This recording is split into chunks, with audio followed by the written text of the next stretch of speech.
Bahasa Yunaninya apa dulu? Ini dasarnya dulu. Sekarang kan saudara dikasih Tuhan, diselamatkan dari apa? Gitu, dari dosa kan harus ngerti dulu. Kalau enggak, buat apa saya diselamatkan ya? Enggak ngerti bahwa dia perlu diselamatkan. Maaf saudaraku, banyak enggak ngerti. Buat apa Yesus mati ya? Itu kan menghina-menghina itu kan. Saya menyelamatkan diri saya sendiri dengan amal ibadat. Karepmu, nek kowe yakin kowe bisa, enggak mungkin. Siapa kamu bisa menyelamatkan diri? Itu ada ayatnya, enggak bisa. Nanti saya akan waktu bicara keselamatan saya tunjukkan itu. Saya ini saking banyaknya ayat ngapalkan itu ya. Makanya sampai harus saya catat ya. Enggak bisa, itu sudah dikunci firman Tuhan. Nanti ada ayatnya, ayat Allah sendiri yang ngomong. Firman Tuhan yang ngomong, janjian lama. Oke, dosa itu bahasa Yunaninya apa? Sambil pelan-pelan belajar. Ini paling gampang ngiling bahasa Jawa, palu itu apa? Amer, hammer. Amartia. Kadang ada yang bacanya hamartia. Orang Yunani itu itu memang ada tonos satu tanda yang tanda baca itu H memang. Tapi orang Yunani enggak bisa H kayak orang Jawa. Ngono gak iso. Hanya itu hembus. Ya. Jadi ada beberapa yang mereka enggak ada, ya. Beda sama kita. No sampai ngawas-ngawas saudaraku ya. Sana hembus. Jadi hanya tuh tipis. Hamartia, hampir enggak kedengaran gitu. Hamartia. Ayo 1 2 3. Hanya jangan, sebenarnya ada hanya, tapi hanya jangan hamar. Hanya tuh kayak gitu ya. Coba belajar. 1 2 3. Itu sudah belajar Yunani loh. Ayo belajar Yunani. Salah satunya itu tanda koma daksea itu. Coba 1 2 3. Itu sudah Yunani itu. Ya tanda. Nanti lain kali saya tunjukkan. Kita kurang canggih alatnya ya. Sekarang hamartia tambah amartia. 1 2 3. Hamartia. Saya kebanteran jangan ini. Hamartia. Saya kalau dilatih guru Yunani saya Romo itu dari Yunani. Ya enggak boleh dengaran hanya sampai ampun berhenti dulu. Sesak napas saya ngomong satu kalimat satu kata sesak napas. Hamartia. Artinya apa? Hamartia itu ya diterjemahkan dosa, tapi pemahamannya itu sebenarnya artinya itu adalah missing the mark. Missing, meleset. Missing itu juga bisa kehilangan ya. Kehilangan mark itu titik. Jadi orang yang kehilangan arah hidupnya, hilang. Aku bingung, itu sedang missing. Jadi dosa itu enggak sekedar nyolong, nipu, gebuk orang, meso-meso. Itu juga dosa, memang kan dosa kemana ada dua, melanggar hukum Allah, ya toh. Segala kejahatan itu dosa, melanggar hukum Allah, sama dua tidak beriman. Itu kesimpulannya itu meleset atau kehilangan arah. Itu dosa. Seperti orang mana ada titik mark itu titiknya, enggak kena itu, melenceng kena yang sebelahnya, waduh. Itu dosa itu ketika, coba gini, tahu enggak dosanya apa ini? Yunus. Yunus itu ngapain sih? Bunuh orang, meso-meso, Nabi Yunus. Orang Nabi kan, Nabi Yunus. Apa dosanya? Ini sudah sharing-sharing sama ini. Chandra, ini semangat ini langsung pegang mic ini luar biasa. Enggak apa-apa, sini mau double kamu borong. Terus ini karena saya dorongan Roh Kudus, saya kali kan khotbah, dorongan Roh Kudus. Ada dorongan Roh Kudus dalam diri kita sering abaikan itu. Orang lain enggak percaya silakan, ada ayatnya saya. Cuman khotbah itu ganti saya nanti. Topiknya ada ayatnya.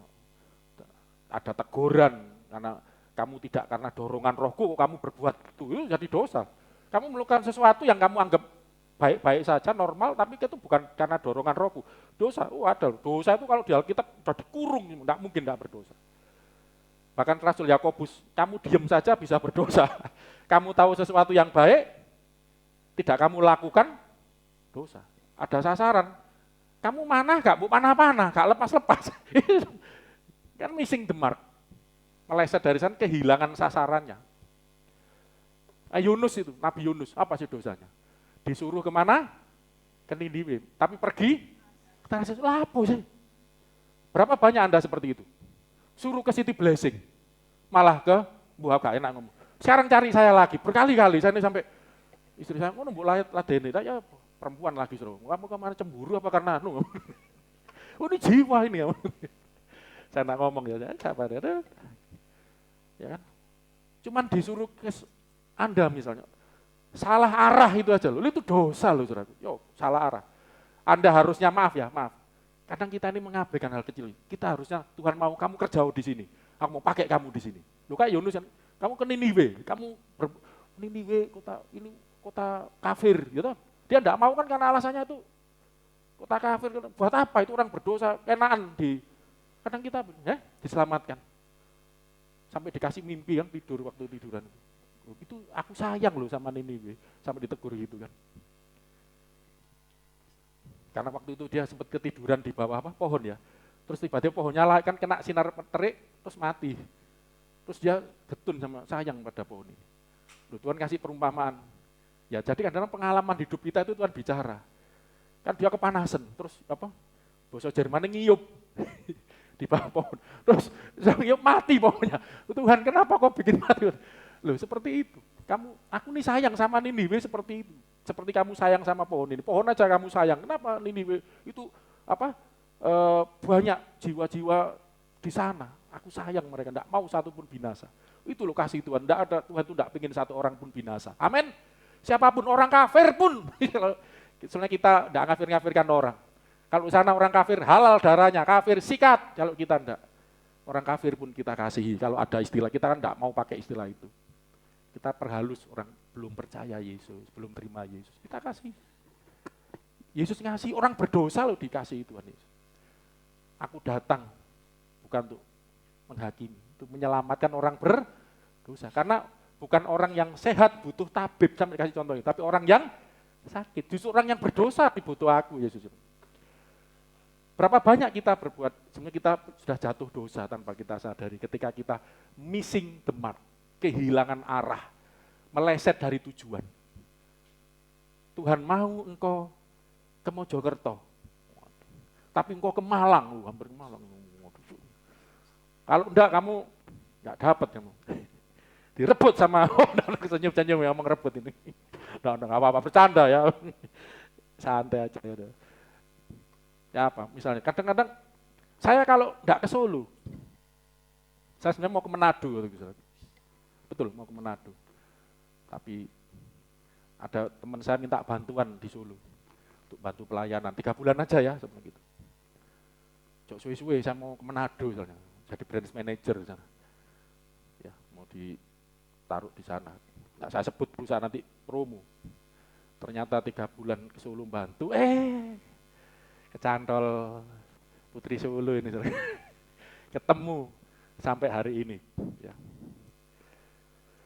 Kemarin ketemu, nggak apa-apa sharing-sharing dulu lah. Saya kalau terlalu set nanti Anda kaget, pedot nanti langsung saya kasih teologi berat, dianggap berat. Oke, kemarin ada temennya papanya, ya temen sama-sama tuanya lah. Papamu itu temanku gitu. Terus baru ketemu saya, ngerti saya suaminya dan ngerti saya pendeta juga itu.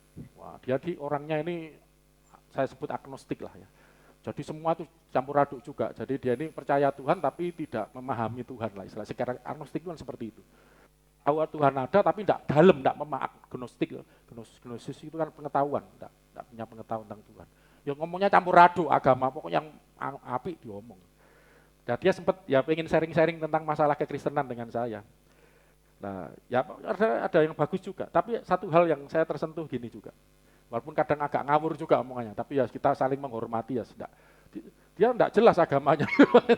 Di Solo banyak mafia seperti itu ya, sebut kaum abangan misalnya. Dia sempat nantang, kan ngerti saya jadi hamba Tuhan gitu. Kamu tahu enggak ya, dia kan sedikit-sedikit mungkin pernah dengar mungkin pernah ke gereja juga bisa jadi. Kamu melayani Tuhan itu sampai berkorban segini-segini dapat apa? Dan ngerti saya dari Surabaya juga. Kamu dapatnya apa? Oh, gimana? Ini tanya nantang atau tanya apa nih namanya, pengen dapat berkat kesaksian gitu. Saya kan jadi hati-hati jawabnya gitu ya. Jawab, apa yang kamu dapat selama ini gitu. Ini maksudnya, saya kan pertanyaannya bersayap saudaraku ya. Ya uang ya nggak dapat. Apa yang dapat? Damai sejahtera ya. Saya iseng-iseng aja dapat sukacita damai sejahtera. Ah bukan lu. Apa jawabnya? Kamu tahu enggak yang kamu terima berkat Tuhan? Kan dia percaya prinsip menabur. Berarti ngomongnya ya rada ngalor ngidul. Menabur pasti menuai, kamu pasti nuai. Yes, amin, saya percaya nuai apa. Terus ya lihat apa, kamu tahu enggak yang kamu tuai? Nunjuk nyonya saya, ini lu. sambil masak. Waktu ini pembeli, ya ajak ngomong ya, jangan sampai salah bumbu. Kan di depot itu. Ini loh, tuayanmu yang terbesar lah ya, istilah Yesus ya tadi kita bicara, ini bicara berkat. Pernah enggak Anda mensyukuri istri itu berkatmu? Suamimu itu berkatmu. Atau suamiku ini apesku ini.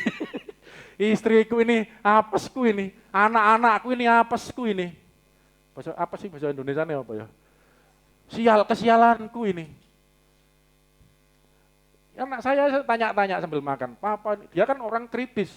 Ya enggak apa-apa, saya seneng ini ngomong koyo konco, wis debat, aduh kadang-kadang wis enggak masalah, ya sahabat kita nih, engkel-engkelan apa wis tanya, "Papa ini jadi hamba Tuhan ini mikir enggak pernah mikir menyusahkan hidupku juga ini. Terus dapat apa Papa gini?" Kadang ya dapat kamu ini berkat Tuhan ini. Oh, pasti jawabannya gitu ini. Tetapi coba, Anda pernah enggak menyadari orang tuamu itu berkatmu? Keluargamu itu berkat, atau merasa keluargamu itu bebanmu, kesialanmu, itu missing the mark loh. Salah arah, salah sasaran. Kamu menikah dengan siapa? Kita berpikir saat senengku, asal aku seneng, itu bedanya anak Tuhan. Makanya akibat dosa maut, akibat salah menikah ya maut. Maut itu mungkin tidak mati. Sebelum maut itu kan mengalami ya percikan-percikannya maut, ya susah, menderita, KDRT, ya apalagi segala macam lu, mate lampunya. Ya toh sampai akhirnya mate tadi saudaraku ya. Matiin aja suaranya kok. Oh sing sana ta itu. Matiin. Ya matiin aja, suaranya kok mengerikan. Tapi murup neh kok. Matiin saya kok ngeri ya suaranya. Matiin dulu. Tolong dimatiin sing iki, pojok iki. Ya lighting. Waduh, sini ada lightingnya saudaraku ya. Bagian lighting. Jangan keliru yang sana ya. Wah, biar suaranya hilang. Oke ya. Jadi gitu saudaraku ya. Coba kayak Niniwe tadi. Niniwe, Yunus tadi. Dosanya apa sih? Dosanya apa? Cuman disuruh ke Niniwe tapi ke Tarsus. Kadang kita remehkan itu kan. Akibatnya apa? Dalam perjalanan ke Tarsus terjadi angin ribut. Perjalanan di laut kan, akhirnya harus jatuh ke laut diterkam oleh ikan besar, bukan ikan paus ya, jangan salah itu di Alkitab itu ikan besar yang enggak tahu ikan sebesar sampai bisa nelen Yunus 3 hari. Ada lagu sekolah minggu ya itu ya. Yunus di perut ikan dam. Menurut ikan kok seneng tambah ditepui, itu kelenger Yunus itu, bisa mati loh itu. Makanya Yesus memberi contoh memberi perumpamaan kematian 3 hari bangkit itu seperti Yunus itu tanda Yunus ada pada Yesus kan. Yunus di perut ikan dam. Sini kelenger aja nih. Ya dam anak kecil kan diajak nyanyi gitu semua kok nyanyi ya. Terus apa kalau Yunus di perut ikan dam. Di perut ikan karena dikasih Tuhan. Oh, karena dikasih Tuhan dibebaskan, untung. Bukan. Tapi bisa juga sih, dia di perut ikan karena dikasih Tuhan. Karena di perut ikan 3 hari itu dapat wahyu dia, pencerahan. Sadar dia. Dia sadarnya sebenarnya sudah di kapal itu kan. Ini kapal ini terjadi, kenapa? Ada yang salah, ada yang dosa di sini. Sampai itu orang kafir semua loh, bisa mikir seperti itu. Yunus ngomong, nabi padahal dia, aku nabi sing dosa. Lho dosamu apa? Aku kon rono mrene. Wis buangen aku buangen ya. Dicaplok iwak. Yunus di perut ikan dam. Tapi dikasih Tuhan dilepeh. Biasanya wong Surabaya ngomong sak karepku dhewe keluar. Terus akhirnya berangkat tetap ke Niniwe dipakai Tuhan karena Yunus seluruh kota hampir ngalami seperti Sodom dan Gomora diselamatkan. Ya toh? Makanya dosa itu jangan dianggap enteng. Cuman ngene, jarimu cuman ngono. Maaf, saya ini harus berkali-kali ngomong masalah rokok. Rokok itu bisa membunuh apa enggak? Loh, di rokok yang sekarang itu ada tulisan apa? Rokok membunuh. Enggak usah Alkitab lah. Itu siapa yang ngomong itu? Saudara masnya percaya enggak? Kan enggak percaya. Akhirnya, loh, buktinya apa? Tetap dibunuh, tetap membunuh diri. Padahal sudah ada peringatan. Kenapa? Loh, Tuhan mau kamu hidup, kok kamu mau mati? Oh enggak mati lah, itu masalah kan enggak percaya kan? Oh enggak mati kok, paling sesek gitu. Coba renungkan, missing the mark. Makanya banyak kok, kadang waduh pendeta aja masih enggak bisa rokok itu boleh karena dia ngerokok. Lah repot kalau ngomong pendeta yang ngerokok, enggak masalah. Ulama tempat lain pun juga ada kok, itu ada yang haram, ada yang enggak. Saya kembalikan pengertian kebenaran. Meleset enggak dari sasaran, apapun itu. Yang kau lakukan kehilangan arah, arahnya apa? Titiknya Tuhan. Ya, saya nanti sudah membuat tema, topik, mungkin minggu depan. Kita ini berdosa pada Allah Tritunggal, meleset dari sasarannya semua. Salah satunya dari Roh Kudus, kan Tritunggalnya Roh Kudus. Roh Kudus itu memberi hidup loh, kowe kok malah mati. Apa meleset enggak? Sekarang gini, titiknya itu harus hidup. Sasarannya kamu harus hidup. Jangan makan buah itu supaya kamu jangan mati. Kan Tuhan mau kamu hidup. Hidup itu diterima manusia dari mana? Roh Kudus. Ayub 33 ayat 4. Roh Allah yang membuat aku hidup, memberi aku hidup nafas. Loh kok malah mati? Makan buah tadi. Loh saudara jangan anggap enteng. Loh saya bukan nakut-nakuti, saudara. Cuman Anda supaya ngerti. Anda butuh Tuhan Yesus. Kalau enggak mati. Sekecil apapun itu. Kemarin saya belum buka ayat, enggak apa lah sharing. Saya kadang-kadang terlalu pusing kan. Nanti sedikit-sedikit aja. Di mobil kan sama saudara yang kemarin ada ini apa? Datang ke pernikahan. Saya senang sharing-sharing kan banyak saudara juga enggak seiman. Enak ngomong-ngomong. Kesempatan ya sedikit-sedikit. Dia ngomong masalah apa? Banci itu enggak berdosa gitu. Kalau enggak tapi sama saudara saya yang lainnya engel-engelan itu dosa nih. Orang bingung masalah dosa atau enggak, kalau kita sih gampang. Karena kalau ngerti gini nih, ukuran dosa itu menurut Alkitab udah jelas. Nanti ya kita perdalam satu kali nanti. Oh dosa itu setahun aja enggak habis-habis mungkin bahas. Ya toh.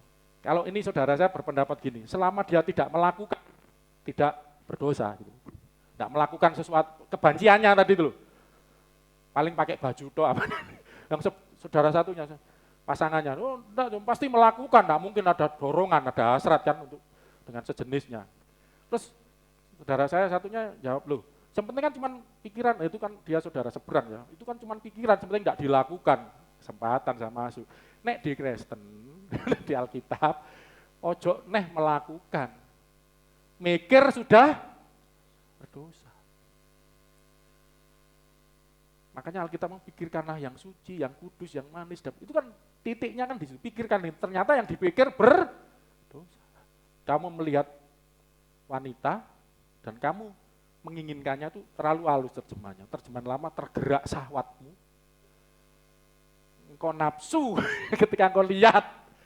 Engkau nafsu, engkau sudah berdosa. Terus ngomong, oh iya itu jinah mata, oh enggak. Tak bantai itu. Saya ini, tapi yang mbek guyon, itu jinah hati. Gak cuma mau toto, terlalu fisik. Maaf, ajaran lain itu terlalu fisik semua. Kalau kita ini nyentuh, itu jinah hati. Sudah di dalam. Makanya dosa, kalau cuma mata tok diumbangin aja. Lilipen we. Ini masalah di dalam. Oh, ajaran Kristen kalau Anda, makanya saya ngomong gini supaya Anda belajar sungguh-sungguh. Enggak ada tandingannya, saudaraku. Ajaran apapun ini hikmat Allah dari sorga. Orang boleh klaim ini dari surga, buktinya mana? Ini loh kita buktikan nanti kebenaran. Karena nanti firman ini bukan cuma tertulis di buku. Di kita itu firman itu akan ditulis Tuhan di dalam hatimu. Itu nanti saya akan sampai ke sana. Ya, oke. Jadi luar biasa firman Tuhan. Jangan sampai Anda, dan saya kalau bicara dosa bukan nakut-nakuti. Supaya Anda menyadari bahwa setiap kita butuh Tuhan. Tidak gampang menyelesaikan dosa, tidak gampang. Kalau dosa itu gampang diselesaikan, ngapain Yesus datang? Nyuruh nabi, betul kan? Nyuruh siapa aja loh, nyuruh kucing, nyuruh apa, selesaikan enteng. Loh, nggak main-main ini. Nggak gampang. Bukan cuma nggak gampang, nggak mungkin bisa diselesaikan. Kalau bukan Allah sendiri yang menyelesaikan. Gitu loh ya. Saya sudah punya topik, itu dosa kepada Bapa, dosa kepada anak Allah, dosa kepada Roh Kudus, ya tadi yang saya sebut, karena Roh Kudus adalah roh kehidupan, kamu malah mati kamu. Meleset kan, dosa karena meleset dari titiknya, tuh titik kehidupan kok malah kamu titik kematian. Kepada anak Allah, ini sedikit aja. Ada titiknya tuh apa? Ini gambar, manusia itu gambarnya anak Allah ini. Makanya sebut anak-anak Allah, gambarnya Yesus gitu. Kok ora koyok Yesus? Makanya tema kita manusia baru, manusia rohani, menjadi seperti Yesus. Sudah jadi seperti Yesus belum? Lah itu kan. Meleset sih kan lah. Lampu gosong. Ganti lampu ya nanti. Oke, nah enggak apa-apa. Oke. Tema kali ini, yo pengalor ngidul durung khotbah. Diselamatkan, kalau minggu lalu diselamatkan dan saya berikan Allah Tritunggal dari dosa. Minggu lalu kan menjelaskan dosa. Sekarang masih ada lagi pelajaran tentang dosa ya. Nanti singkat aja, dosa itu penyebabnya itu ada dua sebetulnya. Ya memang itu perbuatannya dari meleset tadi kan, tidak percaya, itu meleset, disimpulkan dua kan, dan melakukan, melanggar. Gimana? Kan meleset, harusnya jangan makan buah, dilanggar, itu di Agro benar. Dan penyebabnya itu dua, persekutuan dengan Adam, ini nanti jadi panjang. Dan perbuatan, ya nanti kalau sempat lain kali dia. Sekarang saya bicara akibat, diselamatkan Allah Tritunggal. Saya selalu nyebut Allah harus Tritunggal, Anda membiasakan diri. Selama ini bukan kesalahan ya, apa ya, kekurangan. Jadi tanpa sadar hamba-hamba Tuhan kita semua, saya sendiri pun gitu, ngajarkan Allah itu seperti parsial, apa, terpecah-pecah. Bapa itu kayak gini, Yesus kayak gini. Itu jadi tersendiri. Coba sekolah-sekolah teologi ya, doktrin tentang Allah, khusus bahasa Allah. Seolah terpecah-pecah, tentang anak Allah sendiri, Roh Kudus sendiri. Akhirnya saya kepingin setiap kita bahas Allah itu langsung Tritunggal. Amin, saudaraku. Coba penciptaan, ayat 1, 2, 3 itu langsung Tritunggal kan. Pada mulanya Allah menciptakan, Allah itu yang disebut Bapa. Bumi belum berbentuk, bulat kosong. Terus roh Allah, loh ada roh Allah. Ada roh Allah melayang. Ada Allah, ada rohnya, yang memenuhi ya, seluruh ciptaan. Ayat ketiga, berfirmanlah Allah, jadilah, ada firman yang menjadikan.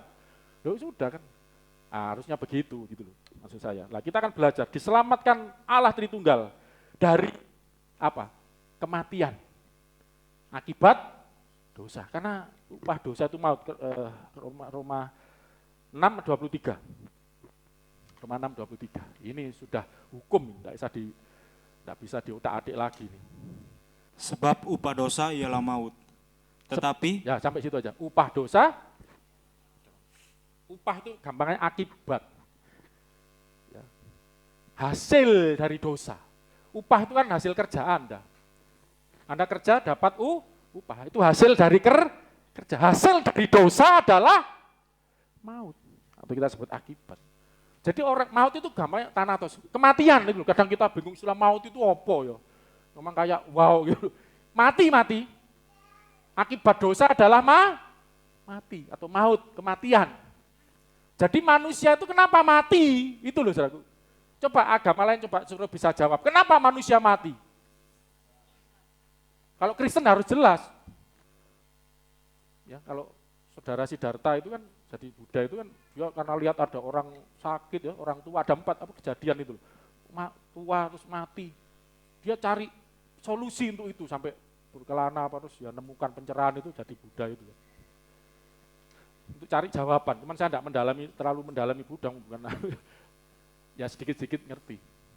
Nah untuk menjawab itu supaya tidak mati itu aja jawabannya. Tapi coba cari jawaban, apa sih kenapa manusia mati? Ayo, kenapa manusia? Nah, Kristen jelas. Kematian itu akibat dosa. Nah, kita lebih jelas lagi lihat Allah berbicara tentang kematian. Kejadian pasal 3 mulai saya sudah buka di WA group, sudah dikasihkan di WA group ya, Kejadian 3 lebih cepat langsung ayat 19. Ini setelah manusia jatuh dosa kan ada kutuk yang terjadi. Ya, disebut kutuk kematian. Dan kutuk kematian ini enggak langsung mati gitu loh. Coba lihat ini. Makanya maut, terjemahkan maut yang ngalami digerogoti dikit-dikit. Sesuai tebal ya gitu ya. Coba lihat itu. Kejadian 3:19.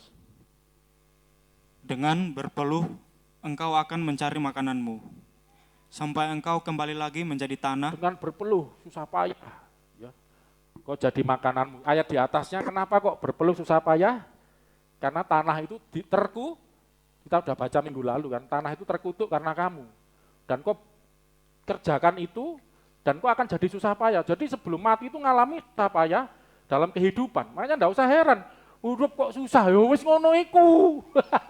Lapo mbok omeli, percuma. Percuma tak bergun. Saudara, saudara anak-anak Tuhan harus belajar. Ngomel itu enggak ada gunanya, mengeluh enggak ada gunanya. Katakan sama saya, 1, 2, 3, mengeluh. Kok percuma tak bergun? Salah kamu. Percuma tak bergun. Mengeluh itu tidak ada gunanya. Begadang jangan, begadang tak ada gunanya. Mengeluh tidak ada gunanya. Itu kalau begadang kan lagu. Memang inilah hidup. Ayub pasal 6. Hidup itu aja Pak, biar lihat. Ayub pasal 6, lihat siapa yang kakaknya. Ayub 6 pasal 1. Nanti balik ke sini ya. Ayat 2. Wis lain kali aja lah. Nanti itu judulnya aja, hidup itu judulnya. Sorry, itu ternyata judulnya. Kesimpulan, kalau baca panjang ya nanti. Ini tentang Ayub. Judulnya apa? Coba Ayub pasal 6 itu, di kitab Anda. Hidup itu susah ya, bukan berat ya, susah gitu ya. Kesimpulan perikop itu loh. Hidup itu 7. Pasal 7, sorry, benar. Ayat 7. Ayat 1-nya apa? Ayat 1 aja. Nah, ini kan. Pasal 7. Mas juga menengah ya pasal 6. Saya enggak buka ayatnya. Jadi hidup itu apa? Berat ya? Berat. Bukankah manusia harus, coba ayat 1 ini, baca. Ini aja ayat 1 harus kelihatan ini. Bukankah manusia harus bergumul di bumi? Di bumi tempat pergumulan, ya enggak usah heran. Gulat-gulat gumul itu. Anting-anting bersusah, situ. Di bumi tempat pergumulan dan hari-harinya? Dan hari-harinya seperti hari-hari orang upahan. Ya kerja dapat upah. Tabur tuai. Kamu berbuat apa, nuai apa. Itu hukum. Baca terus nanti ya lain kali ya. Oke, kita kembali Kejadian 3 ayat 19 tadi. Itu hidupan itu pergumulan, kesulitan demi kesulitan, tangan-tangan dengan berpeluh, dengan bersusah payah, gak usah. Gini loh saudaraku, orang Kristen ini kadang terlalu, memang kita dijanjikan Tuhan. Gitu. Hidup diberkati Tuhan. Tapi bukan berarti gini loh, terus akhirnya kalau ada tantangan masalah, gak diberkati Tuhan aku. Aku sedang diazab Tuhan, loh kok Kristen kok mikirin ngono. Walaupun kau orang yang dikasih Tuhan, diberkati Tuhan, tapi selama kau hidup di dunia, kau harus siap menghadapi pergumulan hidup. Saya sebelum ke sini pergumulan hidup itu, saya ngomong ini ayat lama yang jarang kita lihat lagi, 1 Korintus 13 ayat 10. Ini ayat ini jelas ngunci, hidup itu pasti nanti ada Wahyu 3 ayat 10 nanti, coba supaya Anda tidak mengeluh. Tetapi jika yang sempurna tiba, 1 Korintus 10:13 terbalik saya, 10:13. Kalau lama nggak dibuka malah kebalik ayat. 10:13. Ini kan sering kita baca dulu. Pencobaan yang kamu alami ialah pencobaan biasa. Biasa. Berarti kamu alami kan? Jadi kita ini yang alami pencobaan, masalah-masalah itu loh, pergumulan hidup tadi loh. Kadang kita anggap itu berat, tapi kata Alkitab itu biasa. Loh coba Anda pernah mikirin ini? Makanya hidup itu tergantung cara pikir loh. Tapi cara pikir dosa, ya kita harus berubah. Lu kan harusnya sesuai firman Alkitab ngomong dosa itu ngising tempat, hilang sasaran, titiknya hilang. Kita meleset dari titiknya, Tuhan. Itu udah dosa. Ini hidup itu ya biasa ngalami masalah itu biasa. Makanya ada lagu senengannya Mbak Ani ya, Yesusku luar biasa, masalahku biasa, Yesusku luar biasa, masalahku, bunga-bunga dewi, masalahku biasa. Ayo terus, percobaan biasa yang tidak melebihi kekuatan manusia. Masalahmu, pergumulan hidupmu, tanamkan dalam dirimu. Ojo salah titik, dosa kok. Loh saudara salah berpikir, aduh sekarang gini, Alkitab ngomong masalah itu biasa. Tidak akan melebihi kekuatan manusia. Bukan cuma kekuatanmu toh, manusia kalau orang lain tidak kuat, kamu juga tidak kuat. Kekuatan manusia kan. Loh kalau orang lain bisa, kenapa kamu nggak bisa?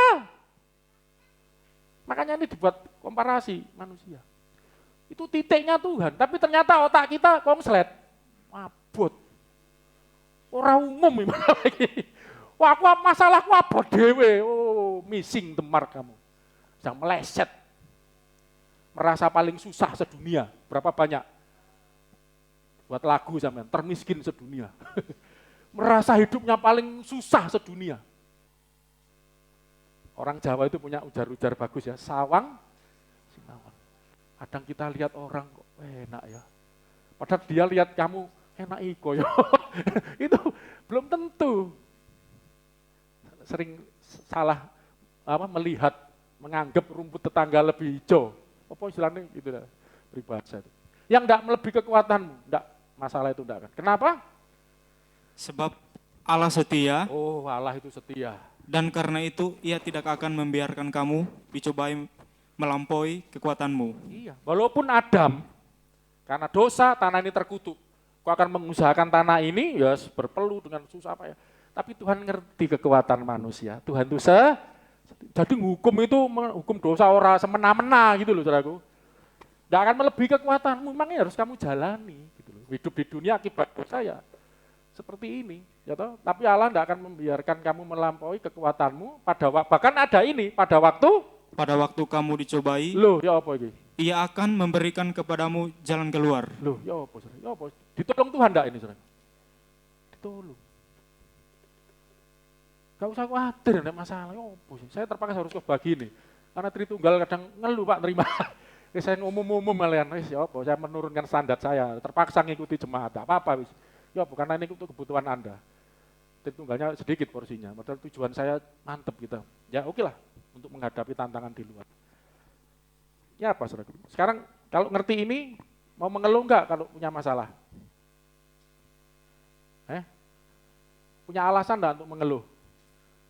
Percuma mengeluh, loh memang hidup itu seperti ini aja Pak. Wahyu 3 ayat 10. Ini ayat lama, kok bahasa puluhan tahun lalu ini. Umurnya memang berapa Pak? Jawaran dan lain. Coba baca ini. Karena engkau menuruti firman-Ku, untuk tekun menantikan aku, Ini ya janji Tuhan. maka aku pun akan melindungi engkau Ada perlindungan, dari hari pencobaan yang akan datang pencobaan yang datang. atas seluruh dunia, Seluruh dunia. untuk mencobai mereka yang di dalam bumi. Mencoba, Anda diam di bumi atau di Mars, planet? Berarti kalau diam di bumi berarti ada dan pencobaan ini akibat dosa.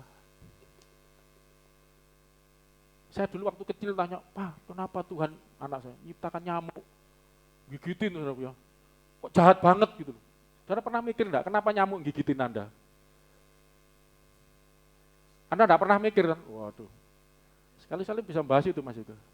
Tahu enggak, kira-kira cuman masalah nyamuk gigit. Dia nih kritis, tanya, kenapa Tuhan ciptakan nyamuk?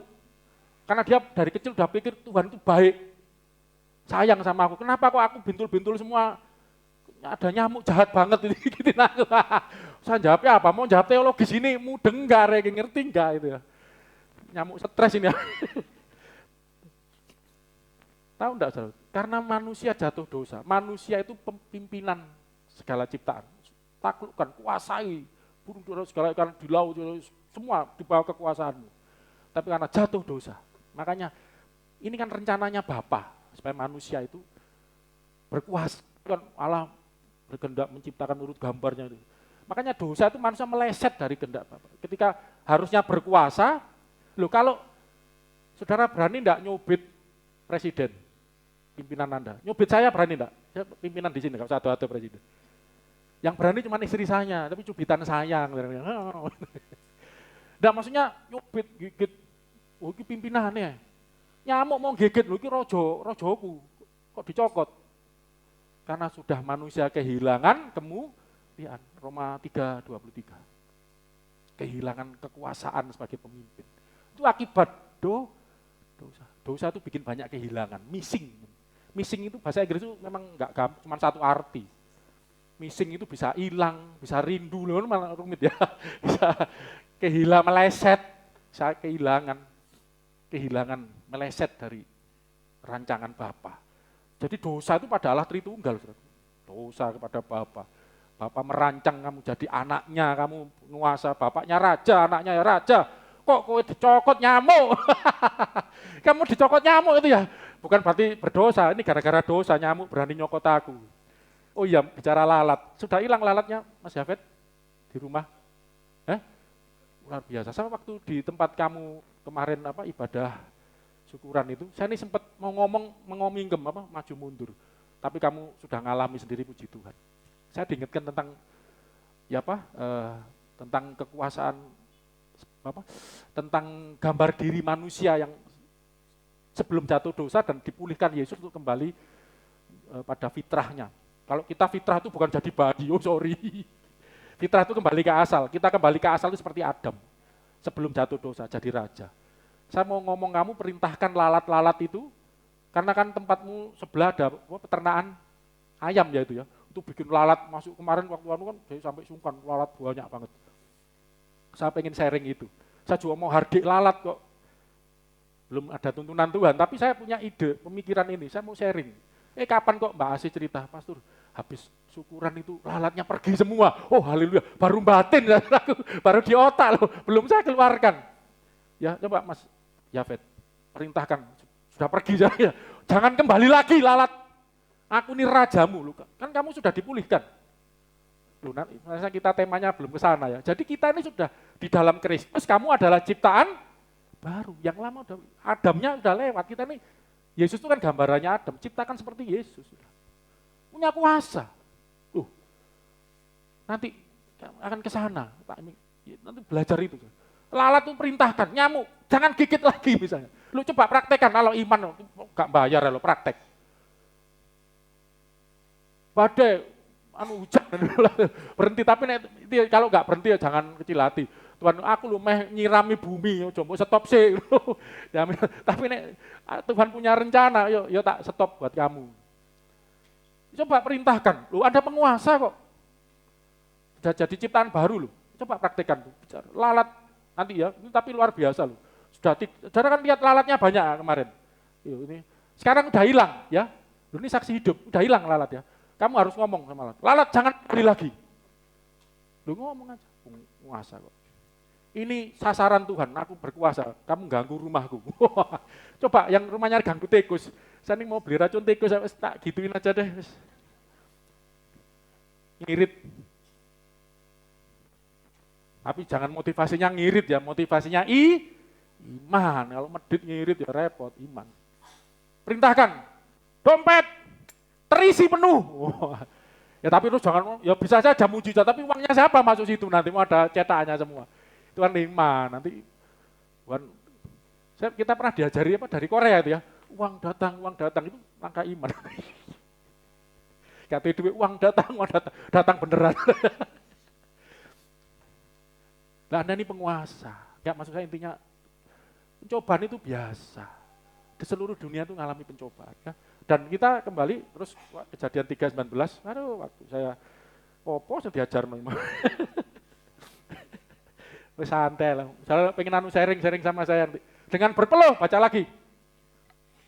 Dengan berpeluh, engkau akan mencari makananmu. Ya itu biasa, pencobaan biasa, bergumul. Terus tadi dalam hidup ini sampai sampai engkau kembali lagi menjadi tanah. Nah, sampai jadi tanah. Ini maksudnya bahasa ini artinya apa? Mati bahasa halus kan. Hidupmu ya berkutat di situ aja. Grup nggak beda sama binatang. Sampai akhirnya mati sudah. Maut. Ini akibat dosa. Saya belum bicara yang kedua. Akibat dosa ada dua. Ini kembali ke tanah. Karena dari situlah engkau diambil, sebab engkau debu, dan engkau akan kembali menjadi debu. Ya, jadi kematian yang pertama, kematian itu ada dua. Saya tunjukkan ada dua kematian. Wahyu 2:11, banyak ayatnya, satu aja dulu. Karena waktu ya, Wahyu 2:11. Siapa bertelinga, hendaklah ia mendengarkan apa yang dikatakan Roh kepada jemaat-jemaat. Barang siapa menang, ia tidak akan menderita apa-apa oleh kematian yang kedua. Ada kematian kedua. Nanti kita bahas lebih dalam minggu depan. Saya ini banyak topiknya. Mau saya paksakan muntah-muntah nanti. Pelan-pelan aja. Ternyata ada dua kematian. Kematian pertama adalah kematian roh meninggalkan tubuh. Kita lihat ayatnya. Nanti kematian kedua minggu depan ya. Judul pertama ada. Beleset judul ya, karena enggak cukup waktu menjelaskan ya apa. Kematian pertama ini jadi tanah ya, jadi tanah, kembali kepada tanah dari mana engkau diambil. Wahyu 90, Mazmur 90 ayat 3. Di Alkitab tuh istilah mati itu syairnya itu luar biasa. Oh, enggak ada yang seperti ini. Ini Tuhan ngomong orang mati aja seperti ini, coba. Engkau mengembalikan manusia kepada debu dan berkata, kembalilah hai anak-anak manusia. Kembalilah ke debu. Ini orang mati loh. Bicara kematian aja syair itu luar biasa. Hei manusia, kembalilah hai anak-anak manusia kepada debu. Manusia pasti akan mati, ya, akibat dosa itu sudah hukum, kamu akan berpeluh susah payah sampai akhirnya kamu kembali menjadi debu. Kamu di tanah, apa mau? Karena dari situlah engkau diambil. Berpeluh engkau akan cari makanan, engkau sampai ya susah payah hidupmu sampai engkau kembali lagi jadi tanah. Karena dari situ engkau diambil, engkau dari debu dan engkau akan kembali kepada debu. Ya, tentang kematian pertama satu lagi. Tentang ini ya, kita pernah bahas tentang manusia dan binatang, apa bedanya ya. Ini Pengkhotbah 3:20. Ternyata kedua-duanya sama apa? Kembali ke debu. Pengkhotbah 3:20. Kedua-duanya menuju satu tempat. Kedua-duanya terjadi dari debu dan kedua-duanya kembali kepada debu. Dua-duanya ini ada dua kan, berarti siapa? Manusia dan ayat atasnya binatang. Dua-duanya tidak ada perbedaan. Nasibnya manusia sama dengan binatang, hidupnya manusia seperti binatang. Sama-sama kembali ke debu. Satu lagi Mazmur ini aja biar cepat. Mazmur 104 ayat 29. 104 ayat 29. Ini mati itu seperti ini. Ini kematian pertama. Ini bisa nyimpulkan ini. Kesimpulannya di sini. Cuman tadi kan saya tunjukkan orang itu mati itu kembali ke debu. Itu matian pertama. Kenapa bisa mati? Karena ini ada dua ayat. Cuman ini aja deh. Yang satu sering kita baca ini, kalau kita ada kematian itu loh, debu kembali ke debu, roh kembali ke pencipta. Jadi manusia itu tubuhnya kembali ke tanah, rohnya kembali ke pencipta. Ayat ini ada lagi lebih jelas. Yuk.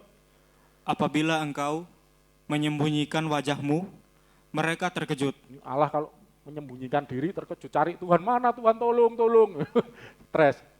Ini gambaran, tapi kita tidak bahas itu. Apabila engkau mengambil roh mereka engkau ambil, mereka mati binasa dan kembali menjadi debu. Ini loh kematian pertama. Apa kesimpulannya? Orang mati itu rohnya diambil Tuhan. Ingat ya, kita tidak ada malaikat pencabut nyawa. Diambil sama Tuhan. Rohnya kembali. Pengkhotbah 12 ayat 7 dia. Kembali kepada Tuhan yang memberikan roh itu. Karena roh itu dari Tuhan, kembali kepada Tuhan. Terus. Dan debu kembali menjadi tanah. Debu kembali jadi tanah. Seperti semula, karena manusia cuma dari debu. Dan roh Allah, Dan rohnya siapa ini? Rohnya saudara dan saya, tubuhmu kembali ke tanah, rohmu kembali kepada Allah. Allah yang mengaruniakannya. Roh dari Allah dihembusin balik. Diambil rohmu, tubuhmu kembali ke tanah. Itu namanya kematian pertama. Nah nanti kematian kedua itu yang mati bukan tubuhnya, tapi yang mati rohnya. Rohnya itu mati selama-lamanya. Nah ini saja. Jadi tunggalnya gak muncul, tidak apa-apa ini sih. Ya. Jadi judulnya terpaksa diganti. Oke ya, jadi ini sampai di sini karena waktu ya. Jadi ini loh kematian itu. Dan Yesus datang itu untuk menyelamatkan dari ini, saudaraku. Nah, cuman mau jawab solusinya sudah waktu apa? Paling enggak ini Anda ngerti ini. Ini ancaman buat manusia ini. Bagaimana engkau menghadapi ancaman ini seperti ini? Datang pada Yesus. Mari datang padaku.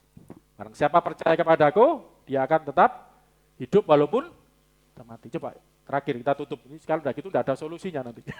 Ulang. Yohanes 11 ayat 25. Oh, itu apalah harus hafal ini. Jawab Yesus, akulah kebangkitan dan hidup. Akulah Yesus ngomong kebangkitan dan hidup. Terus, barang siapa percaya kepadaku, kalau kamu percaya kepadaku, ia akan hidup walaupun ia sudah mati. Hidup tetap hidup walaupun sudah, ini kan aneh, sudah mati kok masih hidup. Ada apa ini? Nah ini panjang penjelasannya. Jadi ibunya Mas juga, saya senang dia ngomong, ibu saya masih hidup sampai nangis. Waduh iya. Orang yang Anda kasih, yang mati, masih hidup. Sama Yesus hari ini juga, engkau bersama aku di Firdaus, jahat yang mati sebelah kanannya itu. Masih hidup. Walaupun sudah mati, yang mati tubuhnya. Kembali ke debu. Rohnya kembali kepada Allah. Nah Yesus kan bersama Allah di dalam, dia firman-Nya, gambarnya Allah. Allah itu kan tidak bisa dibatasi. Ini sama Yesus bersama aku di Firdaus. Masih hidup. Waduh, saya nanti akan tunjukkan ini.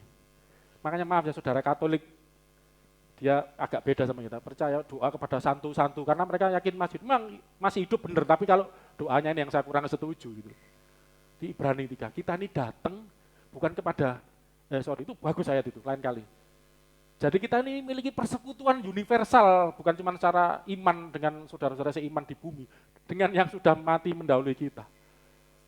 Saudara mungkin nggak mudeng gini ya, lain kali deh. Dahsyat sebetulnya kekristenan itu. Ini kita belajar ini dulu. Yesus berikan kehidupan. Mari kita berdoa. Nggak usah takut. Kematian pertama, nggak usah takut.